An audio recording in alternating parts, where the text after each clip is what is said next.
Welcome to the Real Talk Network with your host, Steve Mangram. Good evening, everyone. How y'all doing? This is Steve Mangram, and I'm glad to be hosting this blog tonight. We're going to have a conversation about what's really happening. What you will find about the Real Talk Network is that we have a tendency to communicate with the everyday man. We will have guests who specialize in their particular industries or their particular genres of life. But for the most part, we will just generally conversate about what's really happening here in America in 2021.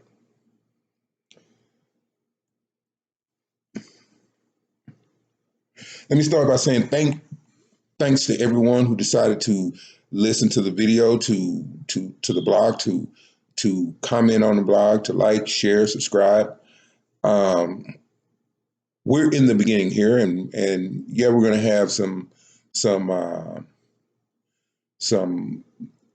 maybe some technical issues, or even to the point where we're actually going to say things that people are not going to agree with. We're going to say things that people are going to be surprised about. We are going to say things that make people go, I never thought about it like that. And that is a purposeful and willful act. That is the foundation of an honest conversation. And that is our goal, to have an honest conversation with you, the viewer, the listener. So let's jump right into this. As you can tell by the title of this video, there's going to be a conversation about race. We understand that this is our first video, and we understand that YouTube is probably going to bash us across the head about this video, but we're going to roll with it anyway, because we're in a time in our country, in America, where we are at a crossroads. We're going to use terms like colonization. We're going to use terms to identify whites, and we're going to use terms to identify blacks. The terms that we're going to use to identify whites will be traditional Americans, and later on we're going to define that for you. And for when we talk about blacks in this country, we're going to use the term foundational blacks. And the main reason why we use these particular terms for the description of these two groups, and for the description of these two different groups, is to help clarify the ideology, the individual thought processes, and the collective reasoning of these two individual groups. I should give you a little bit of background about myself. I've served in the United States Army. I've served overseas. However, I'm a little bit older guy, so I missed Iraq, the first Iraq, by months. But that does not mean that I did not desire to go. But I didn't go because I was actually went to the reserve first. And when I came out of basic training, they were sending guys to Iraq, actually to Saudi. And but because I was in the reserve and they hadn't called up the reserve, I didn't get to go. And that was probably the only time that I ever cried while I was serving my country in the United States Army. I cried because I couldn't go to Saudi. And the 6 months that I would have to serve in the reserve before I could go active duty, Saudi would have been over, was over. So there I was, once again, a soldier without a war. I've served when I got out of the military, I continued to serve my country as a commercial truck driver. And I started driving when I was 21. And I went to truck driving school, got my CDL, started driving, and I've been in the transportation industry in some shape, form, or fashion for 33 years. I have worked many different facets of the transportation industry, particularly dealing with the trucking side of the transportation industry. I don't have a lot of experience. I don't have any experience with airlines and trains and different things of that, and ships and different things of that nature. So therefore, I don't speak on that. What I speak on is what I know. That is the foundation of real talk. So now let's get to the issues that we're facing here in our country. I am not a Democrat, nor am I a Republican. I am an independent. I am not a liberal. I am not a conservative.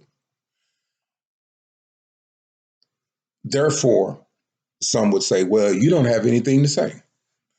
Well, unfortunately for you, in this country, I probably have a more legitimate conversation than anyone who is marching lockstep with either one of the parties or either one of the ideologies. And that's what a liberal is. It's an ideology. That's what a conservative is. It's an ideology. I forget what Alexandria Cortez is, progressive.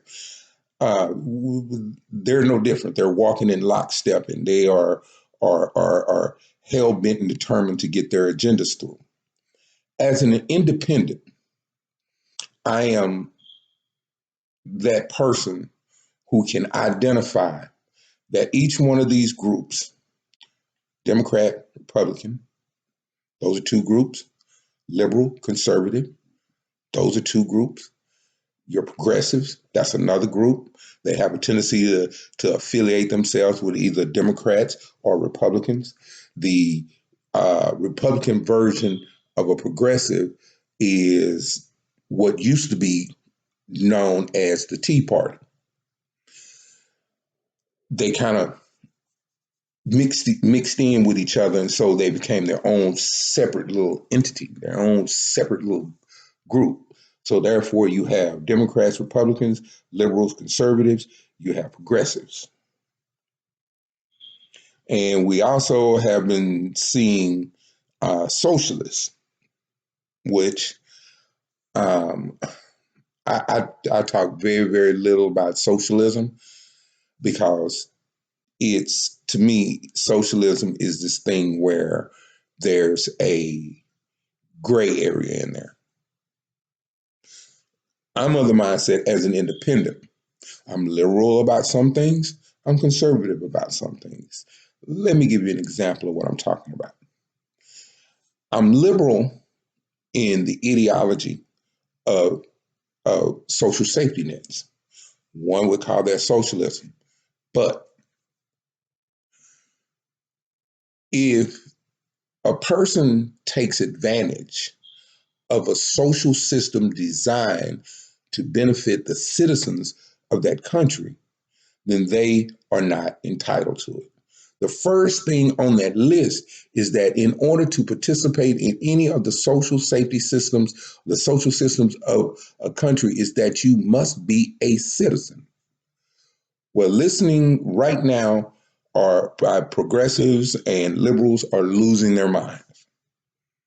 Simply because I'm not willing to sit and say that the United States is a free for all for everybody to come in and do whatever it is that they want to do, and it is what it is, and everybody else just going to have to suck it up. No, I don't agree with that at all. Now, I don't agree that every single person in this country should have a gun. If you're mentally ill, you don't need a gun. If you have a propensity to be violent, you don't need a gun of any kind. If you are a person who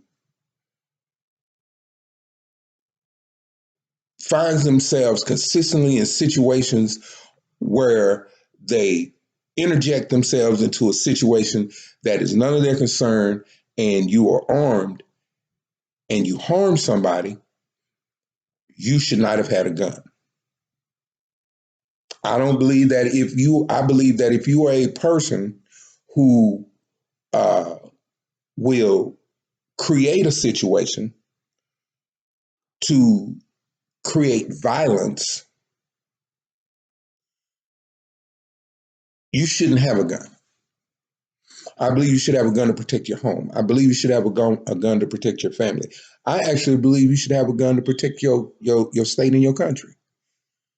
I believe that if you have committed a crime and you have gone to prison, served your time, you're not on parole, you're not on probation, you have served your time, you are a free person, I believe that your rights to the Second Amendment should be reinstated. I don't believe that you should be forever barred from owning a gun unless it's in the commission of a violent crime, i.e., you walk into a school and shoot up a bunch of kids, you should get the death penalty immediately. You should, if you walk into a church and kill up a bunch of people, you should get the death penalty immediately.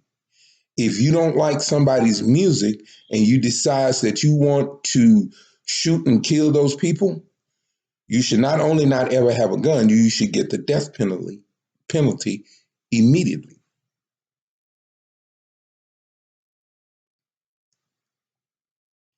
See, the thing is, you can't be so inflexible that you can't understand or see another person's perspective. You can't. It's impossible to do that. Because if you're so inflexible and so in lockstep with an ideology that you can't take the time or the or have the mental capacity to see it from another person's perspective, you are part of the problem.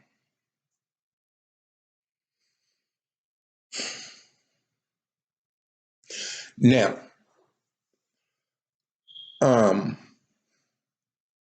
I saw somebody wearing a T-shirt that said, "I survived Trump." The person that was wearing the T-shirt was a foundational Black American, an FBA.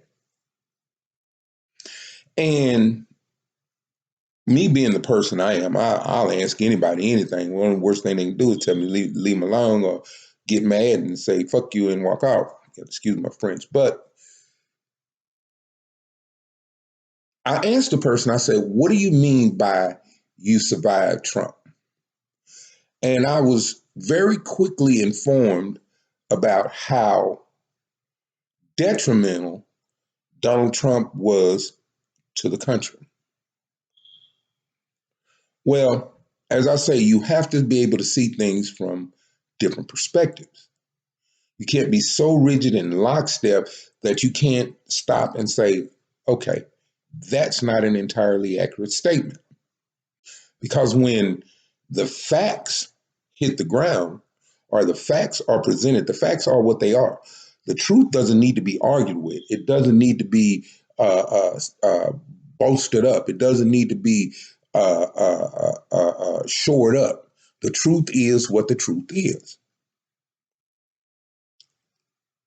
Well, naturally, this person and I, we ended up on the other side of the fence, and I was called a Trump supporter, which I am not a Trump supporter. I'm not a supporter of anybody in the government, period, from the city to the state to the federal level. I am not a supporter of any of them, simply because they all have an agenda. And then, fortunately, for foundational blacks and traditional whites, that agenda has nothing to do with us. Now, I said earlier that I was going to define traditional whites and foundational blacks. I know you guys have heard FBA, FBA, ADOS, and American Descendants of Slavery, and American Descendants of Slaves.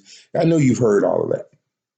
But I choose to use FBA, Foundational Black Americans, because it identifies a particular subgroup here in this country. When you live in a country where color is a defining characteristic as to whether or not you're going to be treated well or you're going to be treated like crap, you have to be able to say clearly that this particular group of people are different from that particular group of people. It's the same with traditional whites. We all know that historically that whites as we know it didn't exist until like the late 1800s, early 1900s.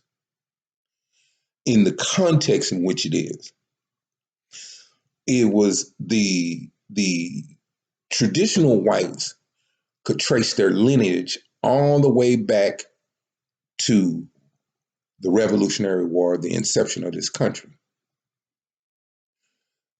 as well as foundational blacks. They can trace their heritage and lineage all the way back to the Revolutionary War and the founding of this country.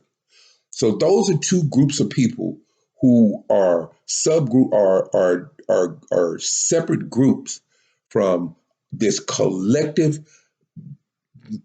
mess that we have going on now. You know, if you got dark skin, you're black. That's not true.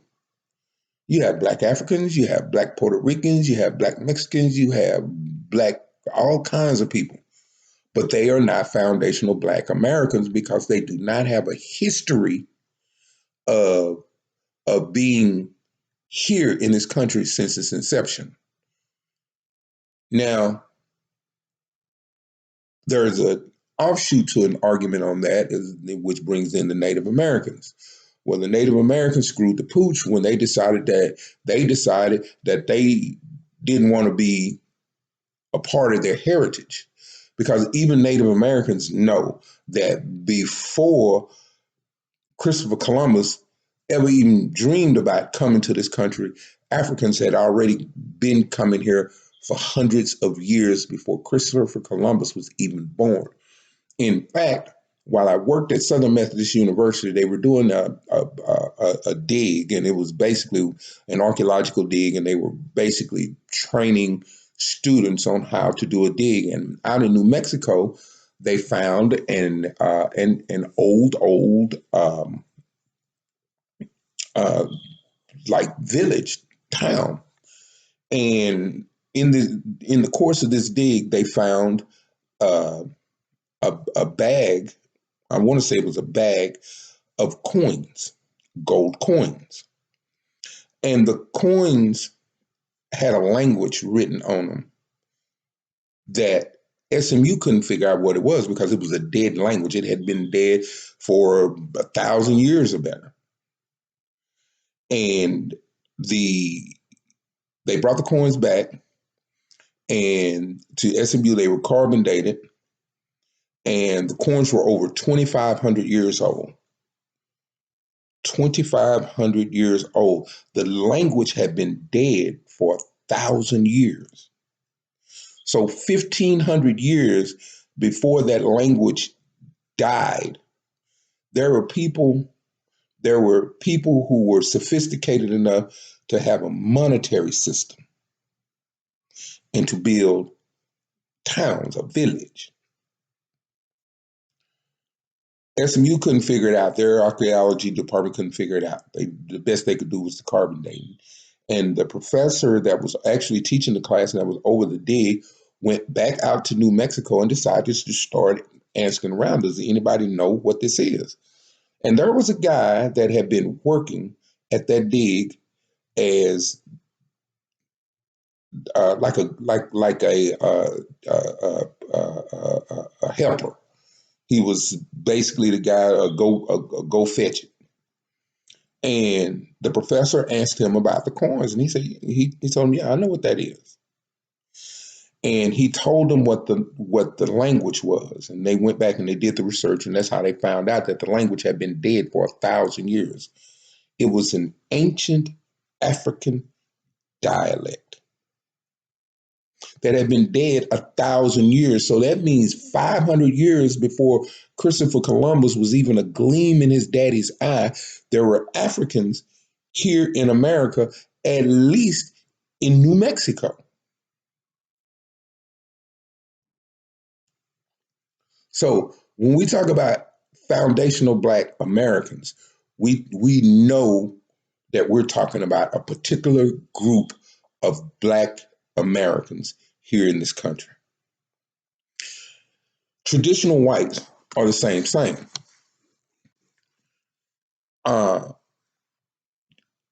Traditional whites are of European descent. That's a given. But there was a group of whites that were here during the inception of the country,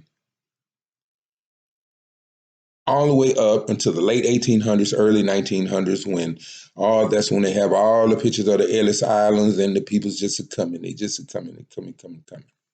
Now, you did have some European whites that were here, that came here after the foundational whites and before the big immigration push between the late 1800s, the early 1900s, where we ended up with a lot of Irish, Scottish, particularly Irish people here in the United States of America. Those people are a different group from traditional whites because they were not here during the inception of the country. Now, why does this even matter? Why would this even make a difference? Because right now in the United States of America, we find ourselves being pitted against each other as traditional whites and foundational Blacks, when in all actuality, it was those two particular groups that made the United States of America possible. Foundational Blacks were slaves. Traditional whites were not necessarily. Now, all of them weren't slave owners. I ain't gonna tell that damn lie. But traditional whites were generally in positions of government, education, and in positions of control within this country. Black people were slaves. Somebody had to do the work. But without traditional whites and foundational Blacks, America would not exist.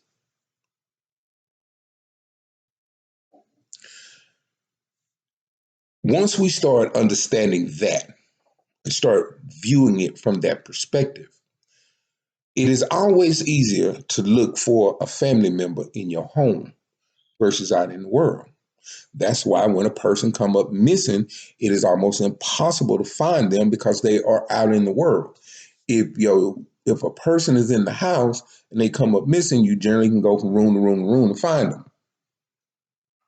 And the people who are family are the ones who have the most invested in the house. By default, that would be foundational Black Americans and traditional Americans. They have the most invested in the building of this country. So now, what about the rest of the groups? You saying they don't have anything invested into it? Well, I get in trouble for saying some things, and this is one of the things I get in big trouble about. But this is real talk. And I have to be honest, and this platform is built on the foundation of honesty. Roaches, you have never seen a roach come into a house while it was being built. They always show up after the house is built, then they get in everything that you have in that house, that you have invested in that house, and they get in it and they make it so that you can't even enjoy your own house. We'll give you an example of what I'm talking about. I was staying with some friends of mine and visiting some friends of mine, and his wife came out of the kitchen screaming. She was screaming because there was a roach in the kitchen, and she was freaked the hell out about that roach. And having had a different experience with roaches, I was like, that's kill the roach and keep it pushing. I lived in an apartment when I was younger. Right after SMU, I moved into an apartment. And when I first moved in the apartment was owned by some traditional whites, and it was a very nice apartment complex. And they were very selective about whom they allowed to move into those apartments. It was you had to be a traditional white or you had to be a foundational Black American, and you were good if you were one of those two. I knew the manager and I knew the manager's mindset. And we would sit and we would talk and have these conversations. He was traditional white and I'm foundational Black. So we would sit and have these kind of conversations. Well, a new management company bought the apartments. So they got rid of all those staff, and the new people started allowing anybody into the apartments. And once we started getting people outside of traditional whites and foundational Blacks in the apartment, we started getting roaches. And the more people outside of those two groups that moved in, the more roaches we got. The roaches were so bad that you couldn't set your dinner plate down without the roaches rushing into your plate. I'm a wine guy. I love a good glass of wine. And if you set your wine glass down and walked off for a half a second, you came back, it had an inch of roaches in that wine glass. They done crawled up the side and crawled off in there in that wine, and guess they done drank themselves till they drowned. And when you have so many roaches within your home, consuming so much of your resources, now it's a stress, it's a problem, because you can't enjoy the apartment that you live in, that you pay rent on, that's supposed to be your home, because of outside roaches. And what makes it even worse is that you lived in that home for 2-3 years and you didn't have any roaches, but as soon as outside people other than traditional whites and foundational Blacks were permitted to enter that space, they brought their roaches with them, which created a problem for me, which creates a problem for you. Now, I understand that some people are going to be in their feelings about this. But as I say, this is the Real Talk Network, and we definitely have to have some real talk in order to see our way through this madness. There's going to have to be some changes. There's going to be some changes. And how are we going to get these changes accomplished? Before we can change anything, we're going to have to understand whom our allies are in our house, also known as the United States of America. Traditional whites, let me explain something to you. You don't have any allies. Black people don't trust you. And everybody else only want what they can get from your government. Even if that means your kids, your wife, you yourself have to starve to death and be homeless to get what they want, they don't have a problem with it. Foundational blacks FBAs have already figured out that we have no allies. We can't trust anybody.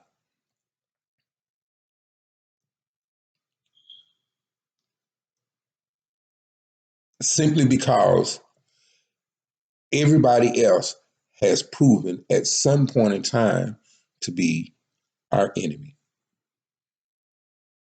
Not just our enemy, but wants to see the eradication of us.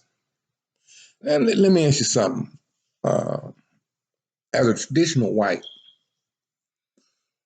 what kind of mindset would you be in if you knew from the day that you were born to the day that you die, that there were people around you that would be willing to kill you just to see the look on your face?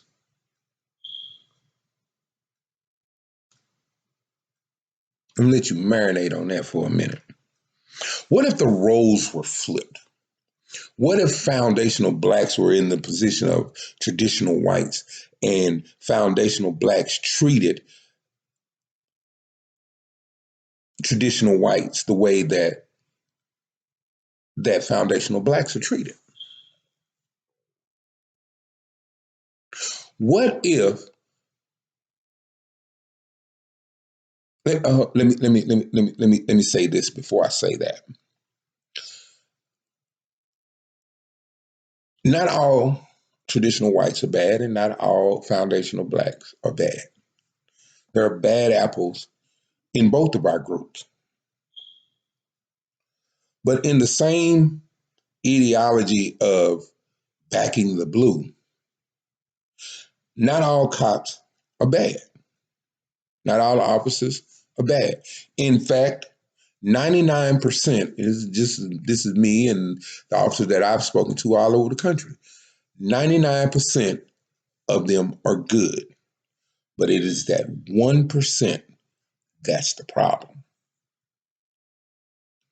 Well, if there's 125 million traditional whites in this country,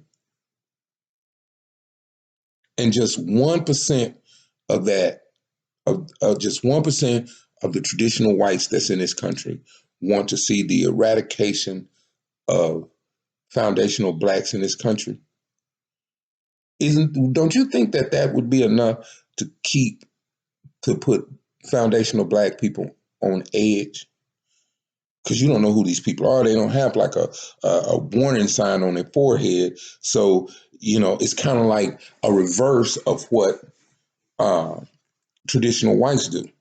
They lump foundational blacks into one group or one collective, and whatever one does is blamed on all of the foundational blacks. Well, the reverse of that is this right here, because foundational blacks are not sure about who that 1% is. You get lumped in the group with all of them.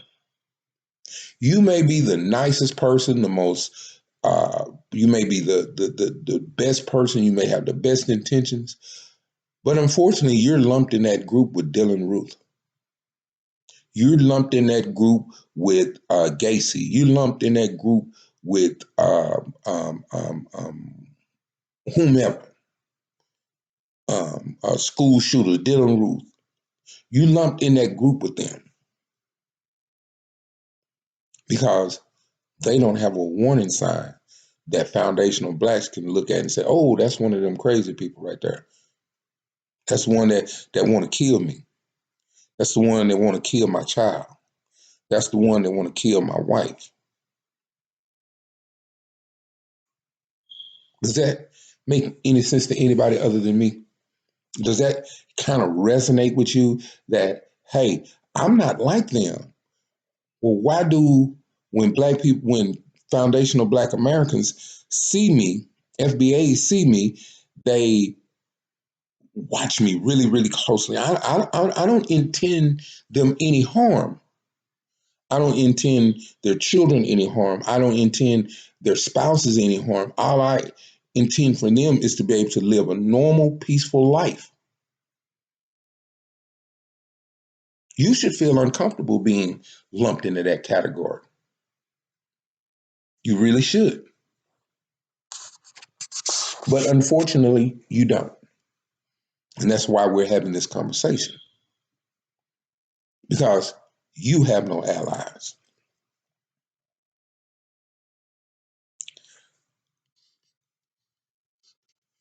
I can go even further with that you don't have any allies. Um, People have a tendency to interpret what I say through the prism of their own experience, which is a normal human thing to do. And because I know that's what people do, I speak in such a way that I help them to understand that I see your pain. I see what you're going through. I see your perception of of a given situation.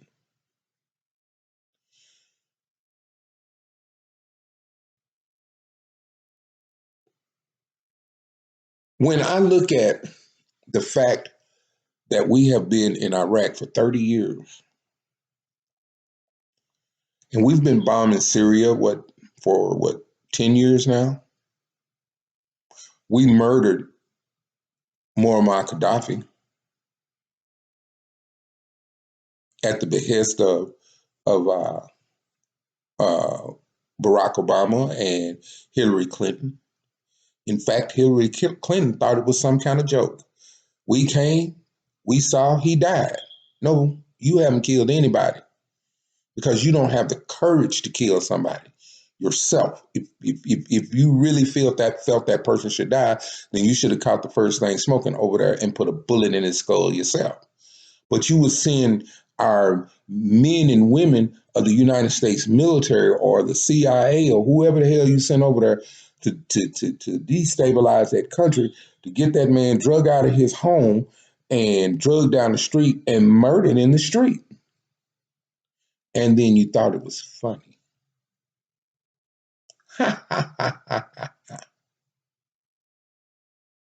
It's never funny to kill another person. And for you to think that it was funny, Miss Clinton, tells me that you are mentally ill.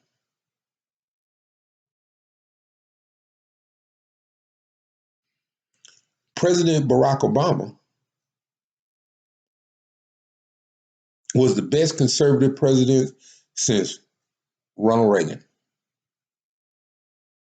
I know he ran under the Democratic Party, but there has been this weird little flip of the parties. You know, back in the day, foundational blacks were Republicans. And Republicans up until well into the 1800s and even over into the early 1900s. And then there was this switch to where foundational black Americans became Democrats and traditional whites became Republicans. But in the last 20 years, there's been this odd little switch where the Democratic Party is actually the Republican Party, and the Republican Party is kind of don't know where they are right now, because their party ideology and politics has been infiltrated, hijacked, and assimilated and colonized by the Democratic Party.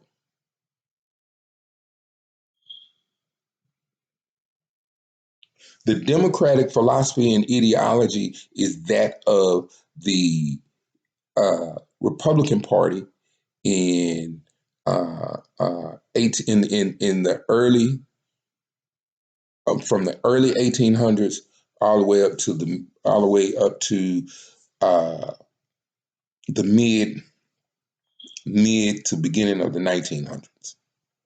That is the 2021 ideology of the Democratic Party. And some kind of way, foundational Black Americans have been Jedi mind tricked into being in the party of the Klan. That's crazy.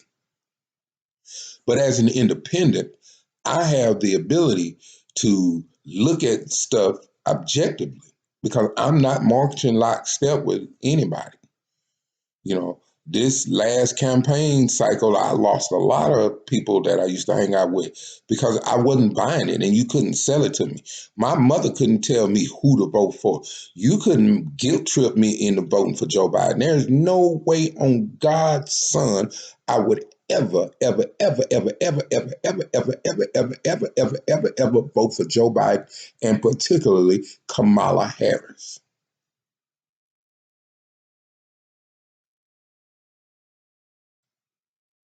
There's no way.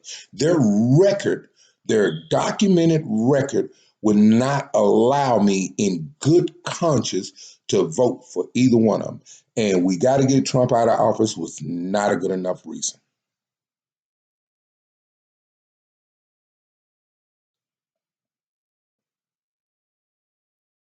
Trump was a racist. To my knowledge, I never heard Trump say anything that was racist toward foundational blacks. Now he might have said made some fly comments about Asians and Middle Easterners and everybody else, but the traditional whites and foundational blacks in this country, I can't say one time that I heard Donald Trump, and I'll listen to most of his speeches and most of his rallies, say one thing about negative about black folks.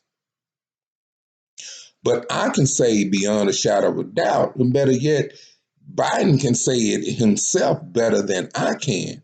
The racial slurs that fly out of his mouth and the purposeful and willful act to incarcerate American citizens to provide resources and income for the prison industrial complex. I was watching Thor Ragnarok, and Jeff Goldblum has a line in that movie that is golden.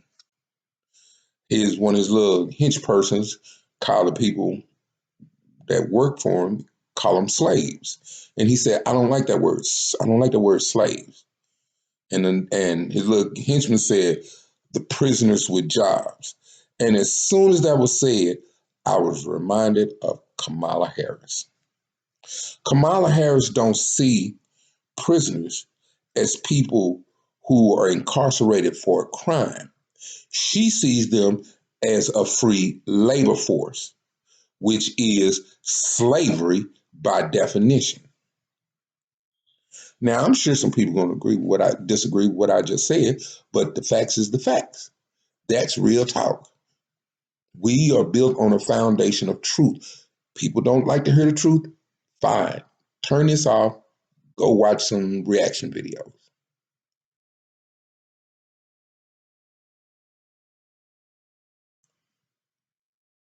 You know, the big thing down with Joe Biden is that he's senile, and he is. He's been senile for probably about 10 years now. When he first was running with Obama, he was senile then. He's senile now. So you have to wonder who's behind the curtain to get him to put him in place to even run for office, let alone win office and execute execute the operations of the White House. Whoever that is has an agenda which is detrimental to foundational blacks and traditional whites. See, where the Jedi mind tricked you at was this right here. Was when they allowed you, when they told you, well, everybody with light skin is white. It don't matter if you Hispanic, it don't matter if you German, it don't matter if you Russian, it don't matter if you whatever. If you Hawaiian, it don't matter what you are. You white. Well, that was a Jedi mind trick, and you fell for it. You fell for it to the point right now where we have people in this country whose grandparents are a part of the greatest generation. If you want to see who these men and women were, I suggest that you watch Saving Private Ryan again. Just watch the first 20 minutes of it, maybe 30 minutes of it. And you will see who that greatest generation was. Most of them are laying out there on that beach with their heads blown off, fighting Germans, Nazis, putting their lives on the line to destroy fascism. But traditional whites, you allow Germans and Nazis to walk up and down the streets of America and say, Heil Hitler. Your grandparents, that greatest generation, if they could come up out of their grave right now, they would kick your ass. If you live in a house and your son is a neo-Nazi and you got a picture of your grandfather in there somewhere wearing his World War II uniform or fighting in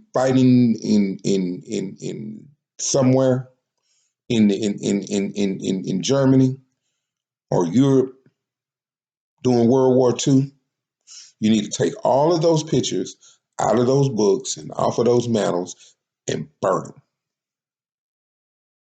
Because if you allow that neo-Nazi to live in your house, you are not only disrespecting this country, its heritage, its history, but you are disrespecting the blood, the very blood that's flowing through your veins. Now marinate on that.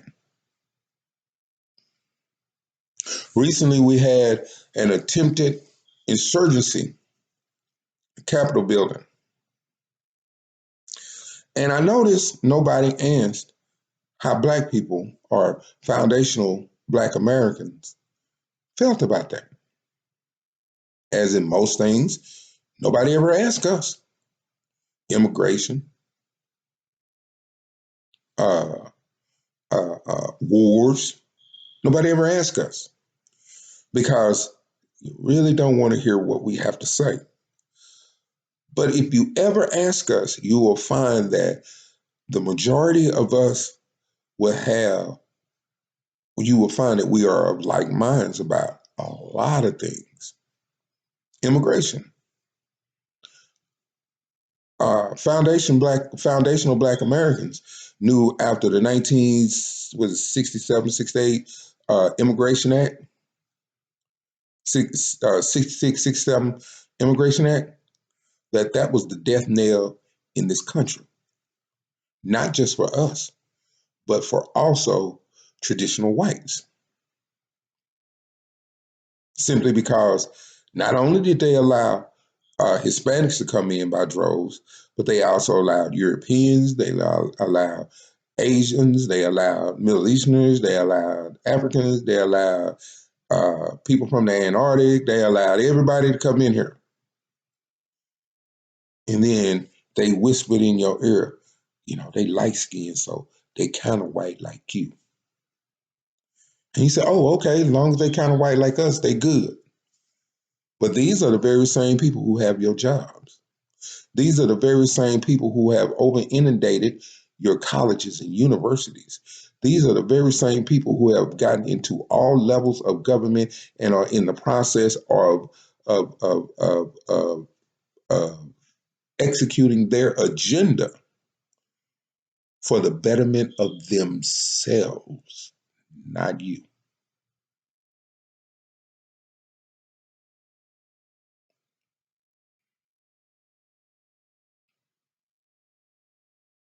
That's real talk.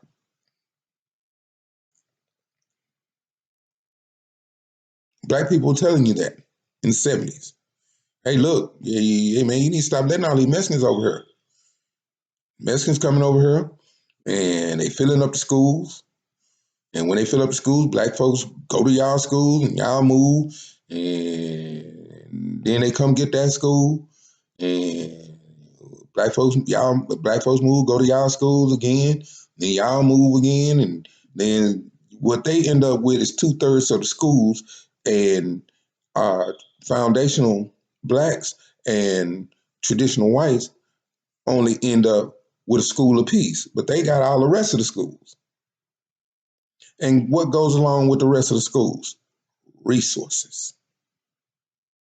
So when they take over the schools, resources that used to go to your schools because you would take all the resources from the foundational Black American schools and utilize it for yourself, now those resources are actually going to them. There are no such things as black schools in the United States of America no more. There are no such things. That is gone the way of the dinosaur. There are two kinds of schools in America. There are Spanish schools, Latino schools, and there are traditional white schools. See how black folks got left out? But I'm finna take you somewhere though. See, you finna ride with me. I'm finna show you how this is finna turn around and bite you in the ass. And if you don't do something about it ASAP, you're gonna be in a position to find yourself find yourself in the same position as foundational Black Americans here in this country with no power, no control, no ability to enforce the law, no ability to protect yourself other than with your own weapons. And when you use your weapons against them, they are in positions now to where they can not only use weapons against you and be sanctioned by laws and privileges that were once reserved for you against you. And then if they don't kill you, they have apparatuses in place within the justice system to ensure your conviction and to ensure that you get to spend some time in one of these private prisons away from your family. So therefore, your son won't have a man in the house. So therefore, your wife won't have a man in the house.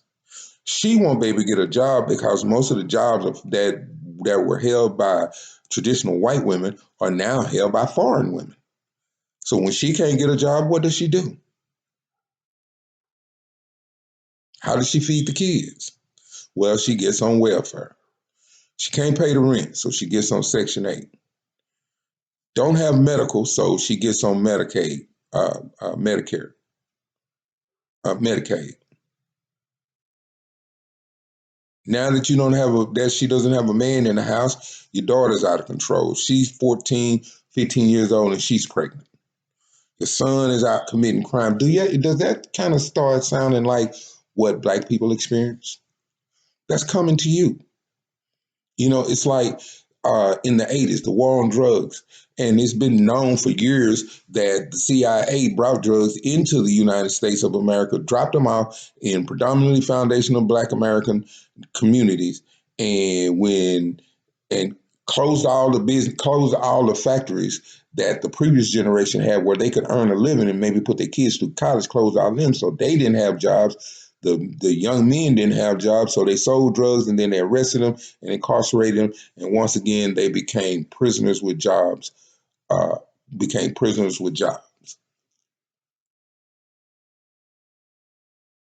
free labor. Well, the same thing is happening in 2021, 2020, 2019, 2018. It's called the opioid addiction, or the opioid crisis here in the United States of America. Do you not know that the majority of opioids that are on the streets don't come from pharmaceutical companies here in the United States? They actually come from China. They come from Mexico. They come from India. They from India. They come from every place else on the face of this planet. Just like in the 70s and in the 80s, when crack was running loose in the streets, it was used as a tool to demoralize and to destroy and separate the nuclear foundational black family. Well, the same thing is being done to you right now. They're using opioids instead of crack. And it took, the 70s was the heroin. The 80s was crack. 90s, crack was still around a little bit in the 90s. And then that's when meth kind of started coming in. And meth took out a lot of traditional whites. And then in the late 90s, early 2000s, that's when you started seeing heroin make a comeback because we were in Afghanistan. So you had heroin started making a comeback. And then it became too expensive to import. And the time that a person would get for a small amount of heroin was the equivalent of what a person would get for crack in the 80s. So uh, heroin kind of started fading off and became replaced with opioids, prescription opioids. And when prescriptions ran out and people couldn't get it anymore, then heroin started making a little bit of a comeback. But meanwhile, all along the surface, underneath the surface, there was methamphetamine, which is not only being manufactured here, but large quantities of it was being manufactured in China and shipped here, and in Mexico and being shipped here. And all of that is aimed at traditional whites because they have to demoralize you and they have to destroy your households in order to weaken you. One could almost say that, hey, that sounds like they're using chemical warfare on us. Well, technically they are. When you take something and change it into something designed to cause harm to a person, and you distribute it among the masses, be it whether it's by a 500-pound bomb exploded over a city or in a little Ziploc bag sold on the corner for $10, is the same. It's just a different mechanism, but the end result is still the same. We're going to get deeper into this a little bit later on, but right now, I'm going to bring this thing to a close. And I enjoyed talking to you guys, and maybe some of what I've said has made a little bit of sense. And maybe you will be very, very interested in continuing this conversation. Let us um, um, begin to understand that we are going to have to change our ideology. And we're going to have to uh, uh, decide that we as American citizens have a responsibility to our fellow American citizen. Once again, This is Steve Mangrum, and I appreciate your time this evening. And I would ask that you would like, subscribe, and share this. Leave a comment. Let me know what you think, because I really want to know what your opinion is. I want to know what you think. And thank you. Let's continue this conversation in the comment section. But right now, I just want the best for all of us. And the only way we're going to get there is that we start identifying who our allies are and who our enemies are, which will be the next video. Enemies and allies in America.